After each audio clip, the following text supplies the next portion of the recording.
let's go on to our next team. And we split here between the Miami Dolphins and the Buffalo Bills with the teams that each of us thought was going to make the wild card for this team, for this division. But let's start with the Miami Dolphins. I had the Dolphins going 10-7 and making the playoffs as a wild card. You had them going 9-8 and just missing out on it. I want to hear this. This is one of the best offenses in football. This team yielded some of the highest PFF grades around the entire league last year, and you got them narrowly missing the playoffs. So let's talk about potential offensive MVPs, but I also want to give you the freedom to talk about this team that you in the way that you want to, sort of explaining how you got to this record and this point with them. So it kind of goes together, and for me, the offensive MVP is the obvious here. It's Tyreek Hill, right? Everything rolls through Tyreek Hill. You could argue he's the best receiver in football. He's one of the most dynamic threats that we've ever seen, right? The speed, the after the catch, the before the catch, the just everything. You could hand him the ball, you could toss him a screen, you could chuck it 60 yards downfield. Tyreek Hill straight up. I mean, honestly, if he didn't get hurt late in the year last year, I was in the boat where you could have voted Tyreek Hill for MVP. And it would have been reasonable. Honestly, he would have been in my top 5 MVP guys had he not kind of been playing hurt. He tried to play through it. I believe he missed one game against the Jets, actually, with an ankle injury. But he was on pace for 2,000 yards last year. This is the guy that makes everything go, right? And I know they could still be semi-productive with just Jalen Waddle and some of their other weapons in the run game. But Tyreek Hill is just the X factor in all of this, right? And there's no question to me he's their best player on offense. He's their offensive MVP. Now, on that front, the Dolphins are loaded at the skill positions, right? They've got the fastest running back room maybe we've ever seen. Raheem Mostert, Devon Achane, Jalen right now from Tennessee is another blazer. You've got Hill, you've got Waddle. They picked up Jonnu Smith in free agency, right? But they're testing the theory about just getting away from the trenches and being so loaded at the skill spots that it doesn't matter. And usually that doesn't work. You look at the Chiefs and you go, what did they do? After they lost the Super Bowl to your Buccaneers, they rebuilt the entire offensive line, and since then they've been wicked stable on the offensive line, and every year they are. And I know everyone got on about the tackle situation last year, but they have arguably the best interior 3 in football, right? The Ravens are good because they have a good offensive line every year. You've got teams that are building in the trenches. Philadelphia for years has had an elite offensive line. Detroit now maybe has the best offensive line in football. This is an issue for me, right? They were already, especially down the stretch last year, in the bottom half of the league in pass blocking grade. Now you lost Robert Hunt, who was the 6th best guard in football last year, and Connor Williams, who was very, very high in the rankings of centers. They're both gone. And you've got Teron Armstead, who's kind of been hurt like each of the last few seasons, and that's a big thing too. Last year, huge split when Armstead was out, right? And then you've got a rotation of guys at left guard, 20th in pass protection grade from week 7 on. I mean, obviously, look, you can't just survive with 5 offensive linemen, but I look at this team right now, and I'm not sure they can survive with their first 5, right? Isaiah Wynn, who is projected to start at left guard, I believe is still on the PUP list. Liam Eichenberg has struggled when he's played. They've got Aaron Brewer, who can be a good athletic run blocker for them at center, but really struggled in pass pro last year in Tennessee and really for his whole career. I have serious issues with the Dolphins if they have to just drop back and get away from their RPO game and get away from their run game. Tua's got no improvisation to him. Like, he runs their system as well as he can possibly run it, but you're not going to extend plays with Tua the way you would a Josh Allen or Lamar Jackson, right? So you've got a guy who needs elite pass protection, and honestly, I don't think he has it. And the other side of this that I'll get into in a minute, I think you have a similar situation happening on their defensive line. They are testing the theory nowadays that skill players are the only thing that matters, and I don't think that's true. Yeah, look, I do see their situation similarly to you. I think they can overcome it a little bit more than you do, obviously, with me thinking that they're going to win 10 games instead of 9. But I agree that it is an issue. Certainly my offensive MVP that I had for this team. And look, I'm not saying that like Tyreek it doesn't play a major factor, or Jalen Waddle or Tua, but for offensive MVP, I said whoever can step up on the offensive line. Like, that is who I put in this category, because it's got to be Teron Armstead staying healthy, Aaron Brewer being a mainstay, a stud at center for them. What is Patrick Paul going to be? Is he going to have to play? Austin Jackson on the right side of the line of scrimmage. Whatever Liam Eichenberg can be for them at whatever position he can play best. Like, whoever can step up at offensive line is my MVP. So I do see this situation similarly. The Dolphins, you kind of set the table there, and I saw Walt talking about this in the chat, shouting out Bro Schmo, who's a great YouTuber as well. covering the league. They had an opportunity in the first round where they ended up selecting. Jordan Morgan was still on the table. Graham Barton was still on the table. Tyler Guyton was still on the table. And those are just the first round picks. They picked Chop Robinson instead at number 21. I felt like they should have prioritized it the other way because they end up taking Patrick Paul at, what number did they take it? 55 in the second round. By taking Patrick Paul at number 55, you then narrowly missed out on Zach Frazier, who was picked 4 picks before at 51. And Jackson Powers Johnson was picked at number 44 as well. So he was picked 11 picks ahead of where they ended up selecting Patrick Paul. They just felt like when the draft was over and you kind of look at it on paper and you look at, okay, who we could have had versus who we drafted, I wish they would have prioritized the offensive line player in the first round and the pass rusher in the second, because I think that would have given them the better return on investment. And instead, you were right. I think this is the biggest glaring hole on the team. And we are going to find out this year how little trenches matter. It feels really weird to say that because like trenches matter a lot. I'm with you. That's where football really is won and lost. And Miami is testing those limits of how much you can get away with. If I've got enough speed at wide receiver and running back, if I've got enough chemistry between the offensive play caller and the quarterback, enough accuracy to be able to deliver the ball exactly where I need to when I need to deliver it, how much can we make up for not having the best offensive line out there? I think that's a really good call out by you.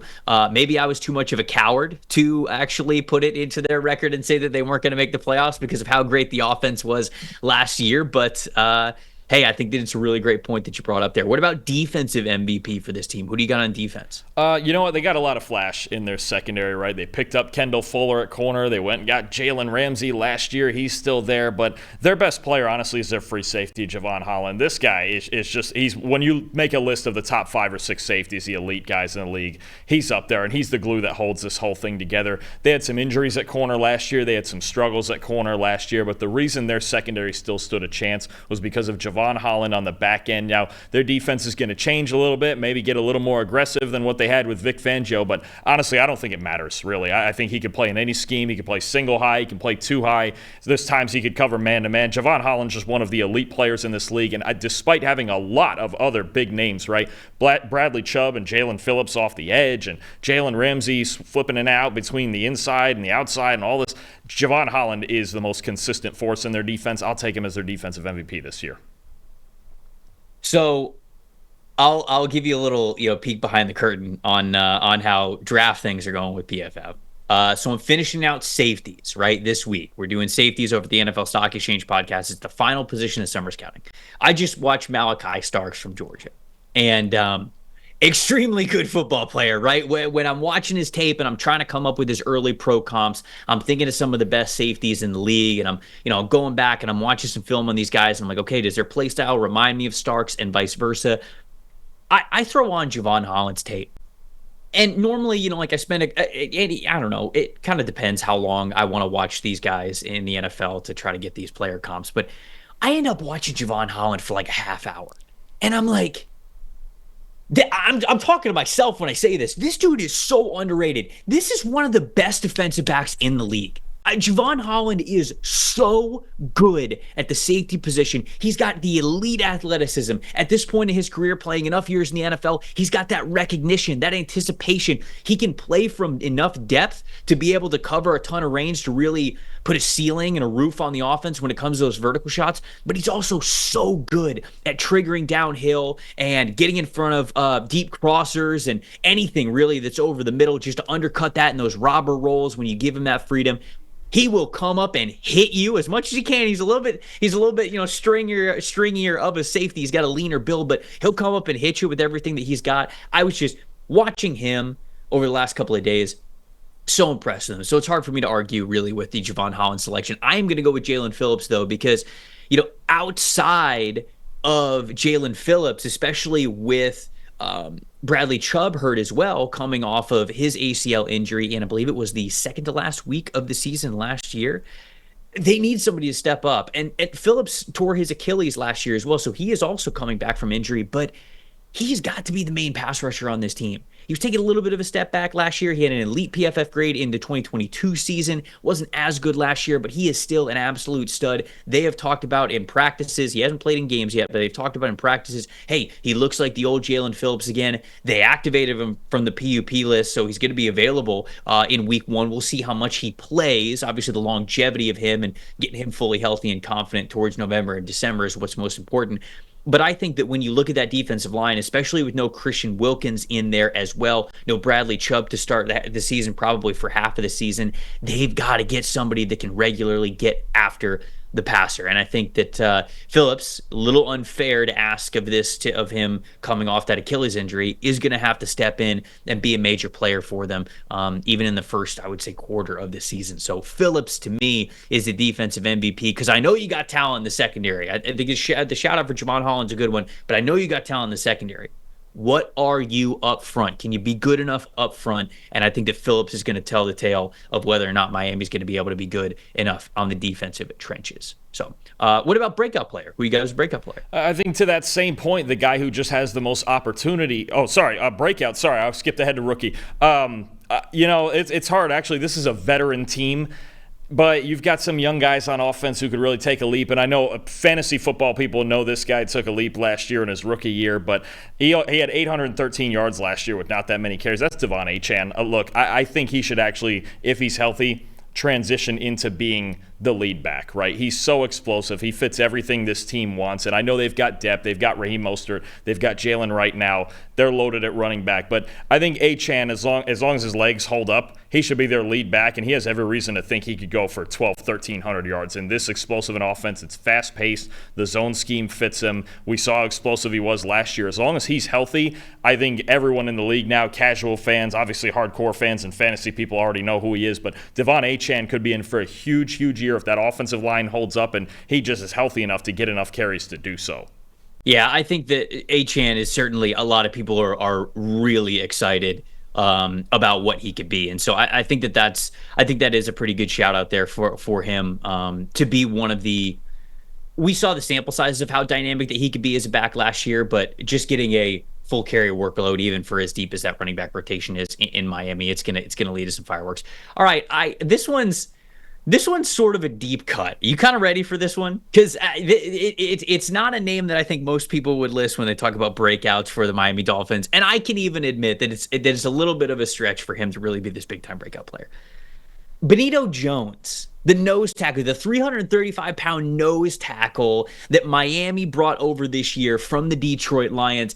I think he could be a breakout player because I think that Miami needs him to be a breakout player. He was sort of a rotational interior defensive lineman for the Detroit Lions over the last couple of years. And I will admit, the PFF grades, not good. Not good for our guy Benito Jones over the last 2 years specifically. But I will say this. Against the Tampa Bay Buccaneers in their divisional playoff game, had an 82.5 overall grade.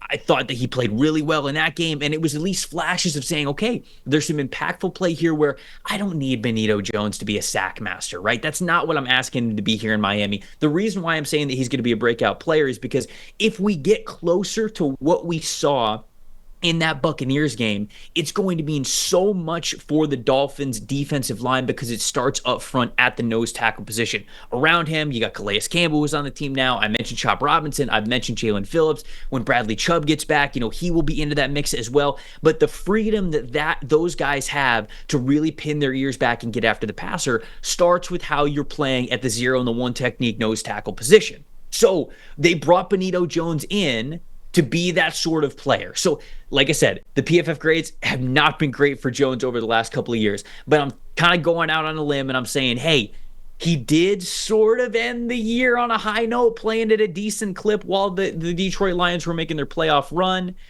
Maybe he could continue that top play and we'll see the best version of Benito Jones moving forward. I think the Dolphins need that from him. So You were very eager to get to the rookie pick for the Dolphins. So who's your rookie pick? Absolutely, staying with the trench theme, and honestly, look, I think it's the guy who's going to play the most. It's the guy you've mentioned as a first-round pick. That's Chop Robinson off the edge, and you got a lot of factors that play into him needing to be productive this year, right? You lost Andrew Van Ginkel, who was really their best edge player last year. Had a great season last year. Bradley Chubb and Jalen Phillips coming off injury. Christian Wilkins on the inside, leaving in free agency. They need more healthy pass rushers, right? And Chop finally got in some game action the last 2 games for the Dolphins in the preseason. He's a guy who's wicked talented. He really is. He needs some polish in his game, needs a little more field vision in his game, but man, we saw what he could do in a smaller sample at Penn State. He's got everything. Speed to power, freak athleticism, moves, inside counter moves that are just nasty. Honestly, Chop Robinson, if he develops his game early in the season enough to where he could help out while Bradley Chubb and Jalen Phillips are still recovering from their injuries, it adds a ton to their pass rush. Look, and honestly, he's got to work on some things in the run game. You mentioned Benito Jones is a really good call out too. It's just some help in the run game too, because I don't know that that's mentioned enough either. That guy like Chop Robinson, we'll see if he can play early downs and get better in the run game. But as a pass rusher, this guy's got everything you could want, especially the athleticism. He's a good fit if you do have everyone healthy in the rotation, and if not, they might need him to produce really, really early, especially if Chubb can't get back for week 1. All right, so my rookie call out here for the Dolphins. When we talk about wide receiver trios in the NFL, a lot of people like to mention the Dolphins as one of the top 3. And I'm not saying you're wrong, but they often say, okay, Tyreek Hill, Jalen Waddle, and then they throw in Odell Beckham Jr.'s name, who was signed with the Miami Dolphins. But Odell Beckham Jr. is still sitting on the PUP list, the physically unable to perform list. He means that he probably has some sort of a nagging injury that he suffered this offseason doing something. And I think that they have a rookie on the team who, I'm not going to say he's going to make Odell Beckham Jr. expendable, but I think they're okay with Odell maybe taking as much time as he needs to get back to fully healthy, because I think Malik Washington can be a serious player for this Miami Dolphins receiving group. This is a player who was top 5 or top 3 in college football last year at Virginia in total receiving yards and receiving yards per game. He was an absolute monster when it came to building that passing attack for the Cavaliers around exactly what he was going to do. He's a smaller player, but I watched him in person at the East-West Shrine Bowl last year. Uncoverable. All 3 days of practice. Just completely uncoverable. Nobody could handle this dude. The quickness that he had. He's got strong hands. They use him in the kick return and punt return game as well. So that's a bonus of not only making the team, but being somebody who stands out pretty early. They gave him some quick screens and some slants, but he can also give you a little bit of deep speed as well if you're not keeping him honest with how the coverage is aligned. So Malik Washington, man, he knows what it's like to get in the games and absolutely be somebody that you lean on. So more targets, more catches. It's not going to be something that makes you nervous. I think his skill set is really nice as a wide receiver 3 specifically on this team, and especially because so much attention has to go to Tyreek Hill and Jalen Waddle for the threat that they are at all times, no matter where they could potentially get the ball. So I think it's a lot of single coverage opportunities for a guy like Malik Washington in the slot, and he is a stud at creating that separation with those short area movements. So Malik Washington. If Odell Beckham Jr.'s injury lingers around a little bit, then I think that he's somebody that we got to watch out for.